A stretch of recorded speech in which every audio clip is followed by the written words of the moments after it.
प्यारे बच्चों नमस्कार।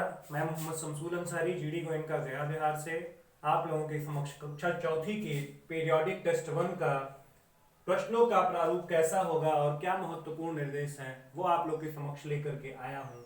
तो सबसे पहले आप जान लीजिए कि आपके पीरियोडिक 1 हिंदी विषय के परीक्षा जो है 19 मई 2020 को दिन में सुबह 11 बजे होगी, ठीक है। और इसकी समयावधि परीक्षा की 45 मिनट होगी और कुल प्रश्नों की संख्या 30 होगी। पाठ्यक्रम आपका संज्ञा होगा। पुनः आप लोगों को बताता हूं कि आप लोग जान लें कि आपकी परीक्षा 19 मई 2020 सुबह 11 बजे से हिंदी विषय की परीक्षा होगी, जिसका पाठ्यक्रम संज्ञा है और जिसकी परीक्षा की अवधि कुल 45 मिनट है और कुल प्रश्नों की संख्या 30 है, ठीक है। और परीक्षा से संबंधित महत्वपूर्ण बातें आपको बता दें। सबसे पहले यह जान लीजिए कि जो भी व्यक्ति, जो भी छात्र और विद्यार्थी इस परीक्षा से पीरियोडिक टेस्ट 1 के ऑनलाइन परीक्षा से वंचित रह जाते हैं, जिनकी परीक्षाएं छूट जाती हैं, उनके लिए पुनः जो है परीक्षा आयोजित नहीं की जाएगी। तो आपको एनी हाउ हर हाल में आपको परीक्षा में सम्मिलित होना है, क्योंकि इसका नंबर टर्म 1 परीक्षा में जोड़ी जाएंगी, ठीक है।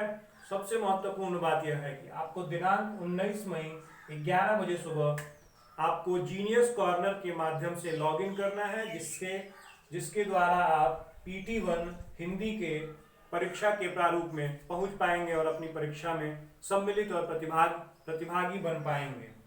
प्रश्नों का प्रारूप जान लीजिए कैसा होगा। तो सारे प्रश्न जो है इसी प्रकार के होंगे।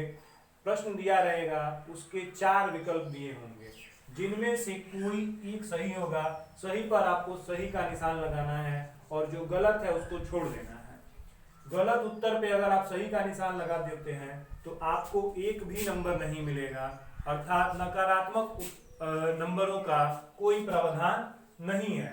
तो आशा करता हूं कि आप लोग पूर्णतः सारी बातें समझ गए होंगे और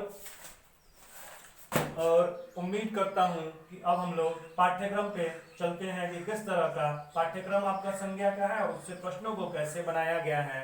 तो प्रश्न देखते हैं। सर्वप्रथम पहला प्रश्न देखते हैं कि खट्टा मीठा में कौन सी संज्ञा है।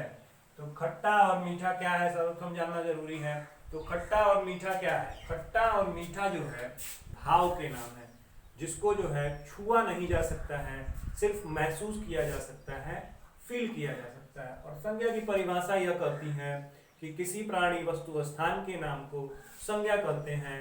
और इसमें एक लाइन और भी है कि किसी प्राणी वस्तु स्थान भाव के नाम को, भाव हमने इसलिए अंत में बताया क्योंकि आप लोग इसको समझ पाए। तो खट्टा मीठा क्या है? खट्टा मीठा, अच्छा बुरा, नफरत, दुश्मनी, बुराई, अच्छाई, ये सब क्या है? ये सारे जो है भावों के नाम है। तो इसी प्रकार खट्टा और मीठा क्या हो गया? भाववाचक संज्ञा हो गया। और क्या हो गया? यह भाववाचक सही हो गया, ठीक है। इसी क्रम में अगला प्रश्न देखें, आचार्य कौन सी संज्ञा है? तो आचार्य जो है पहले के जमाने में अध्यापक को, शिक्षक को कहा जाता था और आज भी होते हैं जो लोग आचार्य होते हैं, अर्थात शास्त्री के बाद संस्कृत में एक डिग्री होती है आचार्य, वो भी अध्यापक ही कहलाते हैं। तो अध्यापक किसके बारे में बता रहा है?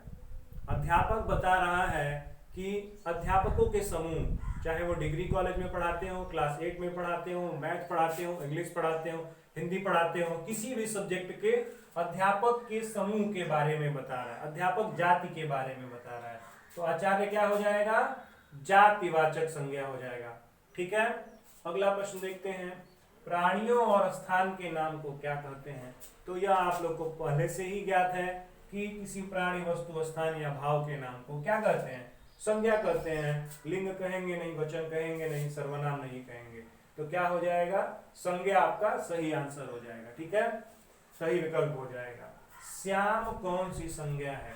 तो श्याम क्या है? श्याम, राम या जो कुछ भी नाम है, सीता, गीता, रोहन, मोहन, ये क्या है? प्राणियों के नाम है, व्यक्तियों के नाम है। तो अर्थात क्या हो गया? यह कौन सी संज्ञा के अंतर्गत आ गया? किसी विशेष व्यक्ति का नाम है, इसलिए यह व्यक्तिवाचक के अंतर्गत आ गया, इसलिए व्यक्तिवाचक संज्ञा होगा। सीता शब्द में कौन सी संज्ञा है? तो सीता भी क्या है? जिस प्रकार श्याम नाम है वैसे ही सीता भी नाम है, अर्थात यह व्यक्तिवाचक के अंतर्गत आ जाएगा। आशा करता हूं आप लोग परीक्षा के प्रारूप को, पैटर्न को, पेपर के पैटर्न को समझ पाए होंगे कि किस प्रकार आपके प्रश्न आएंगे और आपको किस तरह से उनका उत्तर देना है। एक बार पुनः मैं आप लोगों को बता देता हूं, 19 मई 2020 को हिंदी व्याकरण का पेपर आपका 11 बजे सुबह जीनियस कॉर्नर के माध्यम से संपन्न होगा। आप लोग जीनियस कॉर्नर के वेबसाइट पर लॉगिन करके परीक्षा में सम्मिलित हो पाएंगे। प्रत्येक प्रश्नों के एक उत्तर सही है, ठीक है, जिसपे सही का निशान लगाना है। सही उत्तर पे 1 अंक दिया जाएगा, गलत उत्तर पे, गलत निशान लगाने पे, गलत उत्तर देने पे आपको कोई भी अंक नहीं दिया जाएगा।